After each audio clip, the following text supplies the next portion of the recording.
Hello, I'm Kristen. Welcome to our time together today. Let's get going on whatever wants to be said, whatever message we need. Some have already popped out. So the High Priestess, it's, you know what you know what you know, and only you can be the person that truly has trust in your gut feeling, in your intuition. With the Queen of Wands right next to it, this is about your creative power. The Queen of Wands has a very sensual, intimate, sexual energy to her, yes. She represents our sacral chakra as well. This is representing that place that knows where you needed to leave and where you want to go next. And that you have a very, a very manifested here on earth, you're spiritual, you're working on that connection with your higher self, but you're not woo, right? You're into, you might joke around and be like, yeah, I'm a little bit of a witchy kind of person that cares about your spiritual side. But you're also very well manifested here, taking a lot of action steps. The Queen of Wands takes action. She embraces this side of her, this masculine side of her that has ideas and puts her feet to her prayer. But never forgetting about connecting to what you're wishing for deep in your heart and connecting to the heart space and taking those action steps with your feet grounded in the heart as well.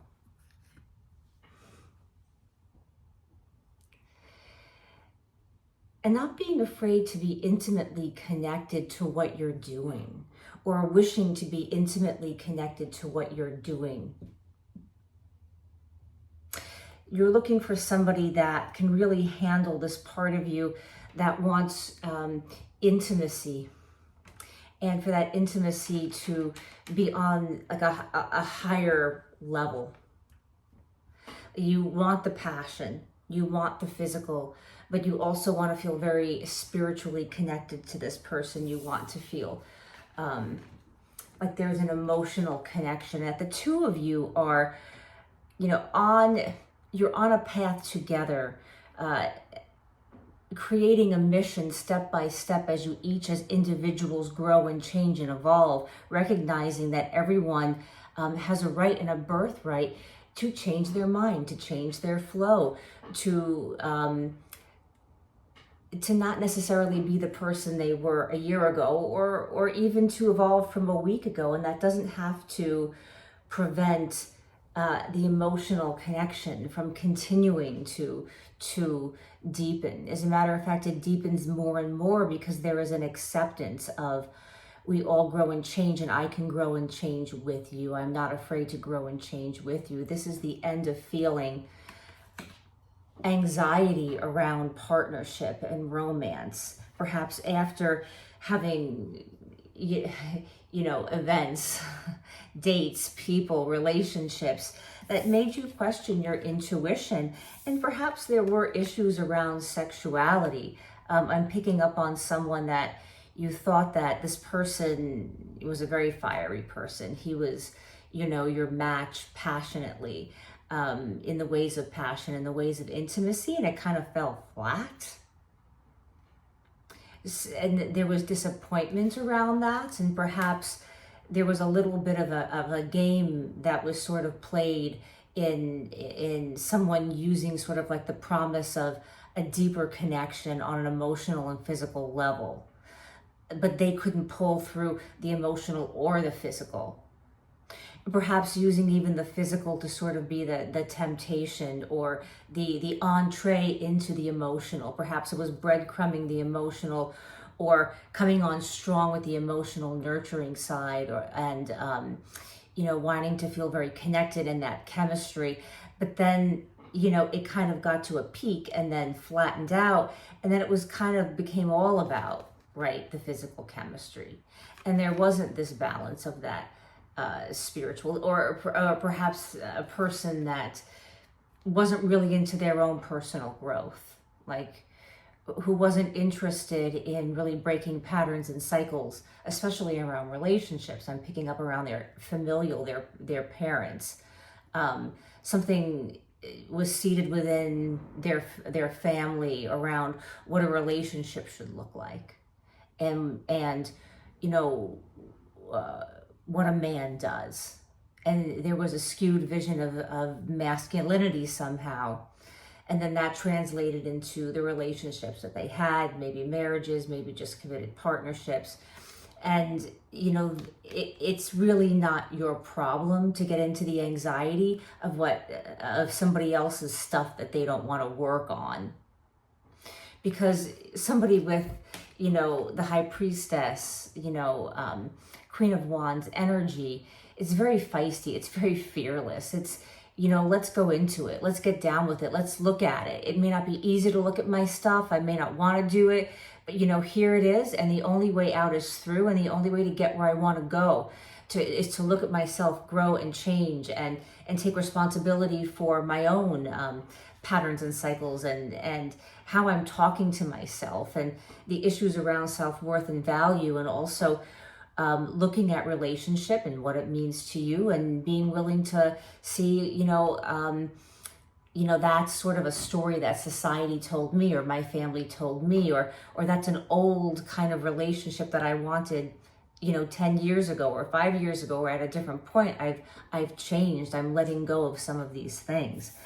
And it's around releasing this anxiety, this mental anxiety around whether it was somebody who's currently sort of giving you issues, or someone that in the past, or it could be a cacophony of past, present, but then worrying about the future, worrying about, I don't want to continue to meet these kind of people. And there really is no way, if you embrace who you are and you trust your instincts. And I always talk in this channel, because I'm a somatic experience practitioner, about the body and the wisdom of the body, and trusting, how does your body feel around this person? Now, we can get into like when there's chemistry, when it's like really passionate, when you feel good, but what's the surrounding? Is it just in the moment?